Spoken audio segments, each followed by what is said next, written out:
Menjelang perayaan Hari Raya Idul Fitri 1447 Hijriah, suasana pasar tradisional di Pasar Pekankaya Uno, Desa Padang Datar, Kecamatan Krungsabi, Kabupaten Aceh Jaya terlihat semakin ramai dipadati warga. Masyarakat memanfaatkan hari pekan untuk berburu berbagai kebutuhan lebaran, terutama aneka kue kering yang akan disajikan kepada keluarga maupun tamu saat hari raya nanti.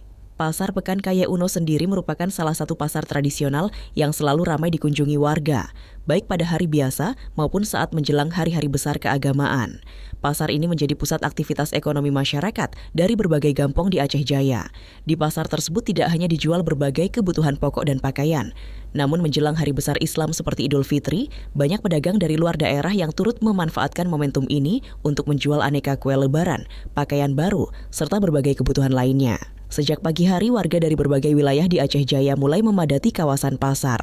Mereka datang untuk membeli berbagai jenis kue lebaran seperti nastar, kastengel, putri salju, kue kacang, hingga berbagai kue tradisional khas Aceh. Keramaian pasar ini menjadi pemandangan yang biasa terjadi setiap menjelang Idul Fitri.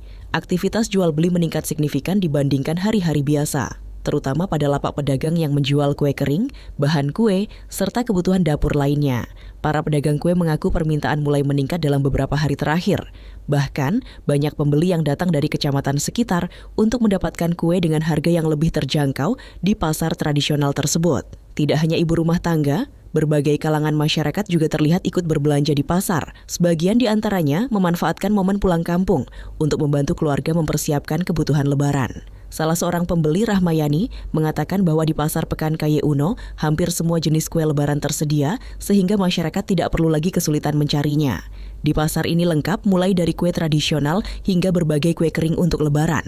Harganya juga cukup terjangkau, ujar. Kalau kue di sini beragam ya, banyak kacang-kacangan gitu, terus banyak kue tradisional juga kayak kue karak, kue boy gitu. Semua kue itu tersedia lah di sini, Bang. Banyak. Kalau harganya bagaimana, Bu? Harganya standar sih, maksudnya kayak setengah kilo 30.000, sekilo 60 gitu. Masih terjangkau lah untuk masyarakat gitu. Kalau Ibu beli apa? Beli kacang-kacang, ada kacang yang hijau gitu kan, ada kacang yang tepung, terus ada karah juga tadi, ada boy juga. Jadi ya kesinilah kalau beli kue, Bang, lebih murah gitu. Sementara itu, ramainya aktivitas pasar menjelang lebaran ini juga membawa berkah bagi para pedagang. Banyak di antara mereka yang menambah stok dagangan agar dapat memenuhi tingginya permintaan masyarakat, terutama untuk kebutuhan kue lebaran menjelang Hari Raya Idul Fitri.